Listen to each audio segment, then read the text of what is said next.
parece que o PT tenta o gabinete do ódio de acordo com o Estadão, onde ele diz na página principal o seguinte: entenda como funciona a versão petista do gabinete do ódio, que pauta redes e influenciadores governistas. Quando a gente entra no link da matéria, muda a manchete, mas é similar. Planalto despacha com o gabinete da ousadia do PT para pautar redes e influenciadores governistas. Eu já vou dar detalhes dessa matéria, mas toda vez que eu vejo esse tipo de notícia, me vem à mente aquelas duas frases.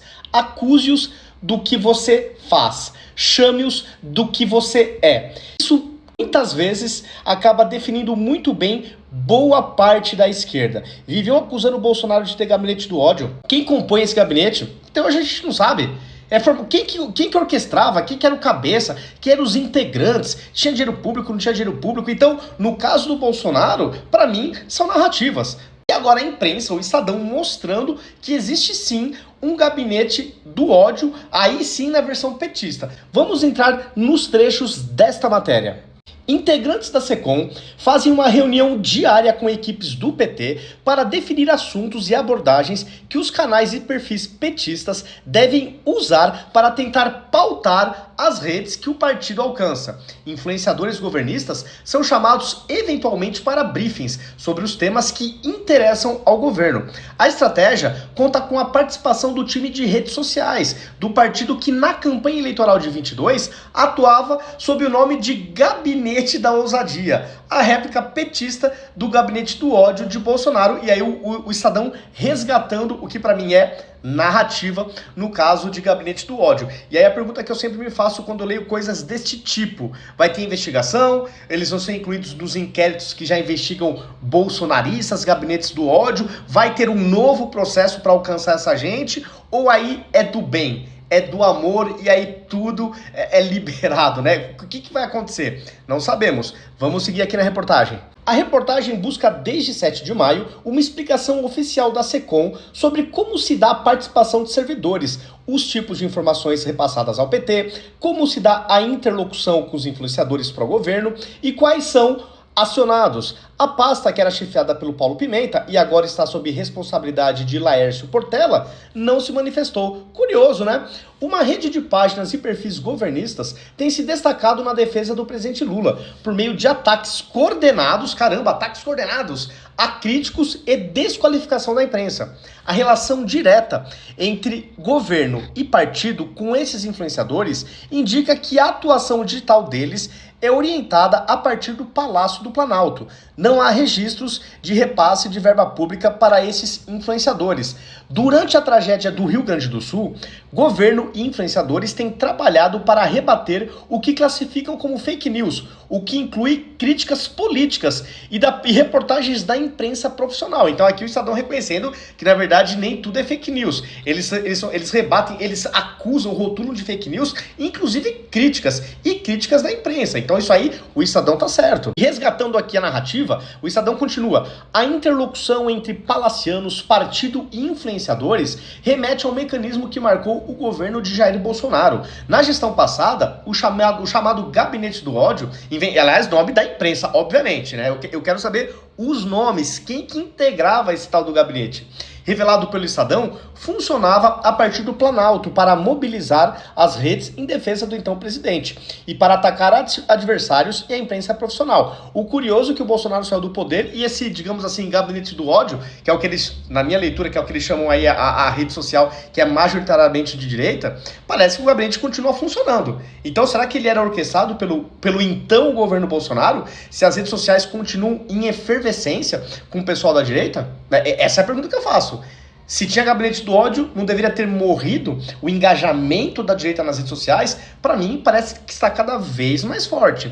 Seguindo, a Polícia Federal apontou que assessores palacianos abasteciam a rede bolsonarista, que lucrava e mobilizava o debate político. Mas o governo Bolsonaro saiu. Pra mim, continua tudo igual. As mesmas pessoas que eu sigo da direita continuam super ativas, com ou sem Bolsonaro no governo. O que, por isso, para mim, é uma narrativa criada, tá? Do meu ponto de vista em relação a Bolsonaro. Mas seguindo aqui na reportagem. Quando tem necessidade, a gente convida influenciador. Então esse aqui é integrante do PT falando. Em entrevista ao Estadão, o secretário nacional de comunicação do PT, Gilmar Tato, confirmou que as reuniões de pauta diárias mobilizam as principais estruturas de comunicação do partido, mas mudou o tom ao descrever a participação da SECOM. Em vez de participação diária da pasta, como falou aos correligionários em dezembro, ele seria às vezes, dependendo do horário. Então já queria tirar um pouco a SECOM da jogada, né? O parlamentar admitiu também que, eventualmente, influenciadores são chamados para a reunião de pauta.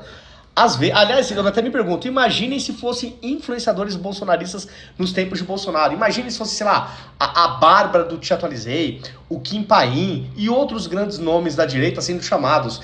Seria, assim, um escândalo mundial, né? Porque era Bolsonaro. Aqui não tem esse escândalo, tanta repercussão como teria se fosse o Bolsonaro no poder.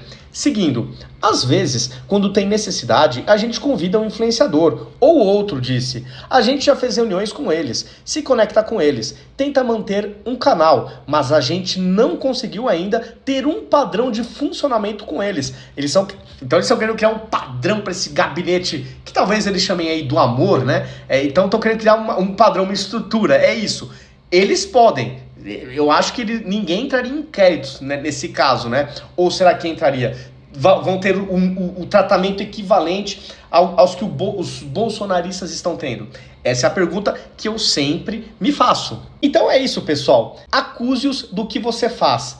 Chame-os do que você é. Nunca estas duas sentenças foram tão verdadeiras para descrever talvez uma boa parte da esquerda, que dá chiliques quando é a oposição fazendo alguma coisa, ou supostamente fazendo, né? Porque eu até hoje, sinceramente, não acredito em gabinete do ódio de Bolsonaro, porque as redes sociais estão aí, as mesmas pessoas seguem altamente engajadas, produzindo conteúdos com ou sem Bolsonaro no poder, né? Então, agora, quando eles achavam que era Bolsonaro, chilique, inquéritos, investigações e tudo que vocês estão acostumados. Agora, como é do PT, o Estadão tá aqui falando, mas tá tendo algum efeito jurídico, alguma consequência jurídica? Pelo menos até onde eu vi, até onde estou acompanhando, não teve absolutamente nada. Mas enfim, né, pessoal? A esquerda parece que pode fazer muito mais coisas do que os adversários, né? O que é extremamente preocupante e também questionável, dado a atual Constituição Federal que a gente tem, que eu acho que ainda está vigente.